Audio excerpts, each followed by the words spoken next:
Most common question? Most common question.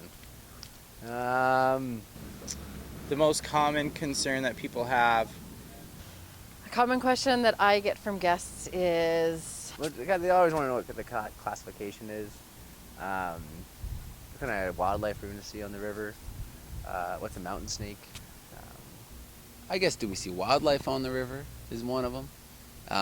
Will I fall out might be another one. Both those answers are maybe. Usually the fallout one depends how well you hold on. It's not very common. I think quite often people are nervous, so they ask if it's a safe thing to do. They want to know how often the rafts flip or if people fall in. And we just let them know that it's very rare. There is a chance something can happen, but it is very unlikely, and all the guides are very experienced and know what they're doing, so they do take care of everyone out there. how long have you guys been rafting on the Kicking Horse? And my answer is always 1982. And the team of guides that we have here at Glacier, some of us have been guiding for 14 plus years together. And a majority of us have been guiding for 10 years plus. So it's a really, really solid crew with a ton of years of experience. Yeah, when they come and say they're really nervous, we'll say that's normal. We'll say and it is. A lot of people that show up, you can tell on their face that they're nervous. So we usually let them know that our guides are some of the most experienced on the river. Everyone's seen the river hundreds or thousands of times. We take a lot of scared people. They're definitely not the scaredest or the first scared people that we've taken down the river. And I've taken my mom, who's really terrified of that kind of stuff. And I've never, ever had anybody at the end of the day still be scared or wish they hadn't done it. Our river's designed real nice, so it actually starts off calm and then builds as you go. So you can say you got time to get used to being in the boat, used to paddling, hanging on, and the river is really set up nicely for that. So it's not. Yeah, I actually feel safer with like a professional watching out for me than when I'm watching out for myself.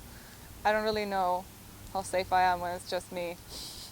Nervous people are actually the most fun to have in your boat because they, by the end of it, are having the most fun, I think.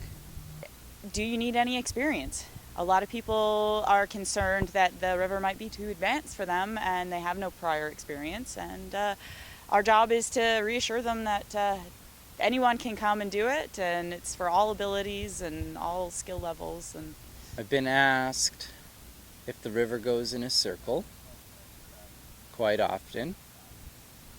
Been asked if the rapids are formed by the wind. A lot of people come up to me and say, I can't swim. And sometimes I say I can't swim either, just to be funny. But really, in reality, it doesn't matter. We'll put you in a good spot in the boat. We'll keep an extra eye on you. And we'll do everything just to make sure that you're having a good time. I'd say the most common question is whether we raft rain or shine. And I feel like with a rafting trip, honestly, it doesn't matter where the water's coming from. You get splashed anywhere. If there's some coming from above, like at least you get soaked from every angle. We get asked a lot how cold the river is. And we say 4 or 5 degrees. We say it's 12 hours old. And then they think about it for a second and you say 12 hours ago it was snow and ice up from the Wapta and the ice fields. The river's glacier fed, so on a hot day it's really refreshing. And but we rig you up in all the gear to keep everyone nice and warm.